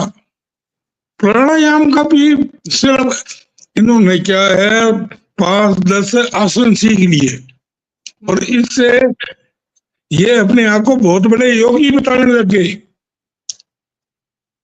और सुंदर सुंदर लड़कियों को सफेद पोशाक में बिठा के योग की, हम ऐसे ऐसे आसन में तपस्या करें तो हमें ये सिद्धि प्राप्त हो जाएगी। इन्होंने कब यम और नियम, ना तो ये यम का पालन करते हैं ना नियम का। यम और नियम तो इन्होंने छोड़ दिया। एक आसन जो मुद्राएं है उनमें स्थिर, देखो आसन में पहला ही जो सूत्र आता है, स्थिरम सुखम आसनम, तो उन्होंने मतलब क्या कि इसमें स्थिरता जाओ। अच्छा, तो यम और नियम में स्थिरता लेने का काम तुम्हारा बाप दादे करेंगे? जब इनसे ये क्वेश्चन किया जाता है तो ये करनी कर जाते हैं और भाग जाते हैं। तो प्राणायाम तो इनको पता ही नहीं है कि प्राणायाम होता क्या है, सांस प्रश्वास होता क्या है। जब उन लड़कियों से पूछे कि आप कितने प्राणायाम जानती है, तो उनकी सीटी पीटी गुम, पता ही नहीं उनको प्राणायाम होता क्या है।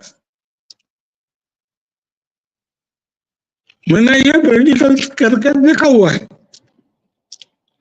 उन्होंने सिर्फ क्या है कि ये उंगलियां मिला के ध्यान मुद्रा में, कभी किसी मुद्रा में, कभी किसी मुद्रा में बैठ के ये बड़े योगी बन जाते हैं अपने आप को योगी, कि ये ऐसे करने से ये सिद्धियां प्राप्त हो जाती है।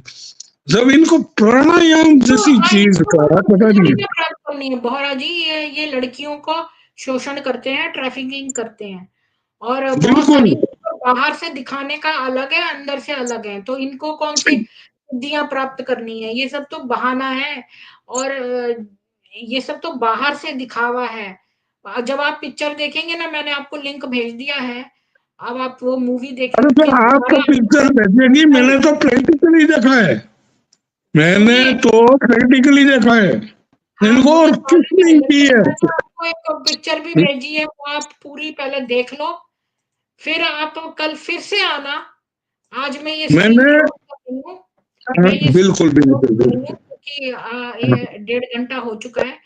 तो जो है वो आपका ये पिक्चर तब तक देख लेना, आज 1.5 घंटे की है, मैंने लिंक भेज दिया है, फिर दोबारा कल आइएगा और दोबारा कल फिर बात करेंगे। बिल्कुल बिल्कुल ठीक है आपका। हाँ, मेरे जय श्री जीमेल राम। आईडी पे भेजा है क्या आपने? हाँ हाँ, जीमेल पे भेजा है। जय ठीक है, श्री राम। ओके। ओके। सभी लोगों से मैं आपका सबका धन्यवाद करती हूँ। उर्मिला जी, अविनाश जी, प्रवीण जी, आत्या जी, ज्योत्सना जी, राधा कृष्ण जी, आत्या जी, चैसेटी जी, सिंपली अ मैन जी, संदीप जी, उषा जी, आत्या जी, अमित जी, लक्ष्मी जी, ट्रुथ सीकर जी, सत्य सधे भारी जी, राजेश जी, विवा स्वर्गियारी जी, संदीप पटेल जी, राजेश जी, अमर किशोर जी, अर्चना जी, बैटमैन जी, कृष्णा जी, मुकेश जी, प्रेमनाथ जी, अनमोल पीर जी, उर्मिला गोयल जी, वीना शर्मा जी, कविता जी, सभी को बहुत बहुत साधुवाद। और जो मैं धन्यवाद स्पेशल और बबीता जी को भी, अविनाश जी को भी, प्रवीण जी को भी, और जो पैनल पे आई सविता जी, सतीश जी और वोहरा जी, इनको भी बहुत धन्यवाद करती हूँ।